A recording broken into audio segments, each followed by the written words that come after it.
बड़ा ही अफसोस और शर्मिंदगी की बात है कि एक तरफ माह रमज़ान का बरकत महीना है, रोज़े रखो, अल्लाह तौबा करो, और पूरी दुनिया हालत जंग के अंदर जा रही है और हर बंदा ही दुआ कर रहा है कि अल्लाह ताला ज़ात खैर करे।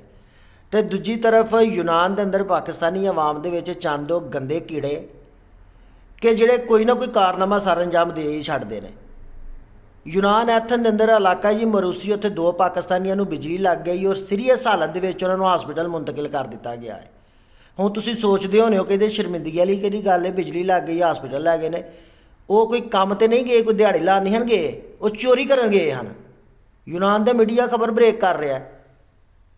जो असीं पाकिस्तानों निकलने आना तो पिछे साढ़े वालदैन बह के ना तो दुआवां करते हैं किसी तरीके नाल हुण साडा जिहड़ा घर दा फर्द निकलिया ना रिज़्क़े हलाल कमाउण वास्ते, बेहतर मुस्तकबिल वास्ते किसी तरीके पहुँच जाए। तो इत्थे पहुँच के भी चंद बंदियां नूं सुकून नहीं है। कोई ना कोई इन्हां कारनामा सर अंजाम देंदिया रहना है ताकि हुकूमत यूनान पूरे तरीके दे नाल जिहड़ा ना पाकिस्तानियों ते सिर्फ फोकस रहे।